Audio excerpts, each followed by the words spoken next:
Assalamualaikum warahmatullahi wabarakatuh. Waalaikumsalam warahmatullahi wabarakatuh.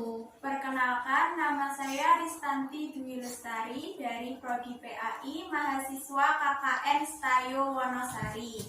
Sebelumnya, marilah kita baca basmalah terlebih dahulu. Bismillahirrahmanirrahim.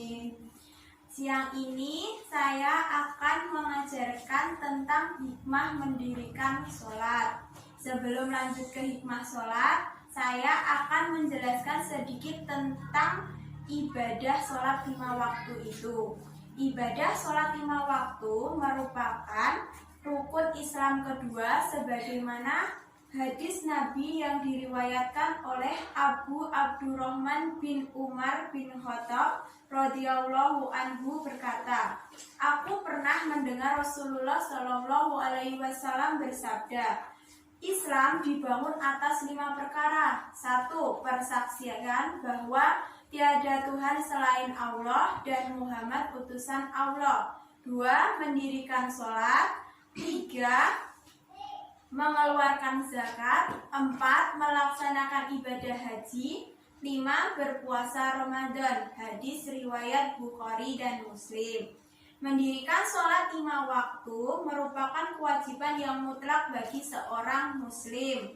Ibadah sholat merupakan ibadah yang pertama kali akan dimintakan pertanggungjawabannya dari manusia pada hari kiamat kelak. Bukan hanya itu saja, ibadah sholat kita juga menjadi cermin dari keseluruhan rangkaian amal ibadah kita selama di dunia.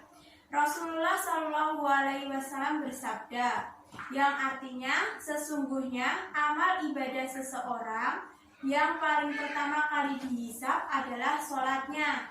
Jika sholatnya dinilai baik, maka bahagia dan tenanglah dia. Namun, jika sholatnya rusak, maka rugi dan sengsaralah dia. Hadis riwayat Tirmizi, Ahmad, dan Nasai. Ibadah sholat juga mempunyai hikmah. Nah, hikmah sholat itu apa sih? Ada yang tahu tidak? Tidak. Oh, tidak. Oke, saya akan jelaskan ya. Hikmah sholat artinya adalah kebaikan atau manfaat yang timbul akibat kita mengerjakan sholat. Nah, jadi hikmah sholat itu ada banyak sekali. Seperti contohnya, yang pertama adalah kita bisa selalu mengingat Allah Subhanahu wa Ta'ala. Dengan rajin melaksanakan sholat, berarti kita senantiasa banyak mengingat Allah Subhanahu wa Ta'ala, karena sholat adalah zikir atau cara mengingat Allah yang paling utama.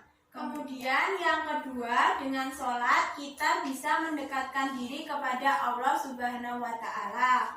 Sholat merupakan sarana untuk mendekatkan diri kepada Allah Subhanahu wa Ta'ala, karena dengan sholat kita akan mengingat akan dekatnya Allah Subhanahu wa Ta'ala pada kita, sehingga kita akan selalu merasa dekat dengan Allah dan akan selalu mendekatkan diri kepada Allah.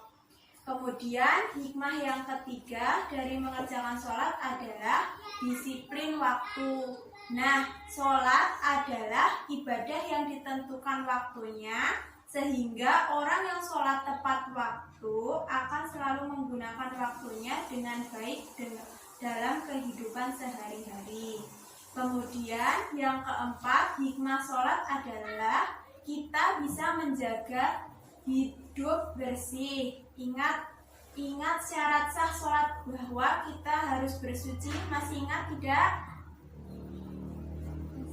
Masih? Nah, sebelum sholat kita harus berwudu terlebih dahulu untuk mensucikan diri, sehingga orang yang sholat pasti hidupnya akan selalu bersih. Kemudian yang kelima, hikmah sholat adalah hidup tertib dan teratur. Sholat ini memiliki rukun yang tertib urutannya. Dari awal sampai akhir itu harus sesuai dengan urutannya. Nah, sholat ini mengajarkan agar kita hidup tertib dan teratur. Nah, kemudian yang keenam, dengan mengerjakan sholat, insya Allah kita akan bersikap rendah hati.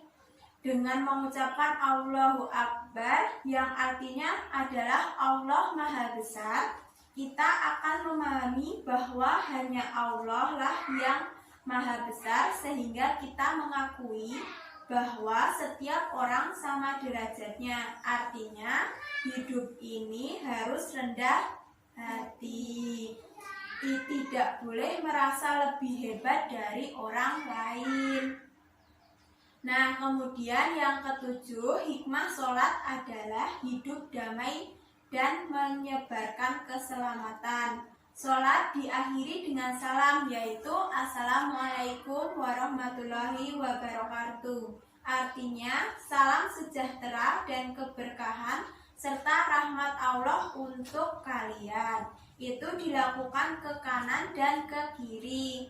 Itu artinya kita mendoakan orang di sekitar kita untuk diberikan keselamatan, rahmat atau kasih sayang Allah dan keberkahan. Kemudian yang kedelapan, sholat juga bisa mencegah perbuatan keji dan munkar. Dengan selalu mengingat Allah, setiap perilakunya setelah sholat selalu didasari petunjuk Allah Subhanahu wa Ta'ala. Jika seseorang jarang mengingat Allah Subhanahu wa Ta'ala, biasanya akan berbuat keji dan munkar. Namun dengan sholat seseorang akan berbuat sesuai dengan petunjuk Allah Subhanahu wa Ta'ala. Kemudian hikmah yang kesembilan adalah dengan sholat berjamaah dapat meningkatkan hubungan sesama dan kerjasama. Nah, ketika di rumah atau di sekolah, kalian masih sering sholat berjamaah kan? Ya. Baik di musola atau di masjid mestinya sering sholat berjamaah. Sholat yang baik itu adalah sholat yang dilakukan berjamaah.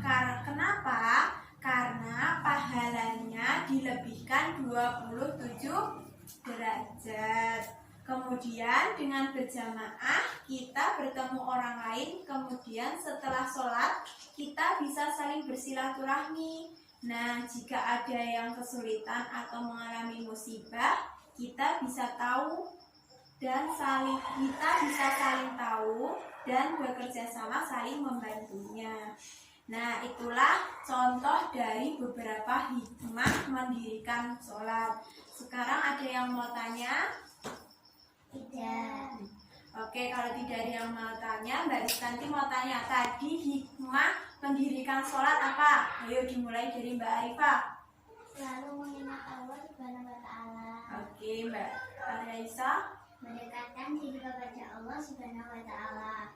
Mas Azhar. Disiplin waktu. Oke, berarti semuanya sudah paham? Paham. Paham? Paham. Tidak ada yang mau ditanyakan? Tidak. Oke, kalau tidak ada yang mau ditanyakan, saya akhiri. Besok kita pertemuan lagi, kita akan mempelajari pelajaran yang lain. Setuju? Setuju. Ya udah. Akhir salam. Wassalamualaikum warahmatullahi wabarakatuh. Waalaikumsalam.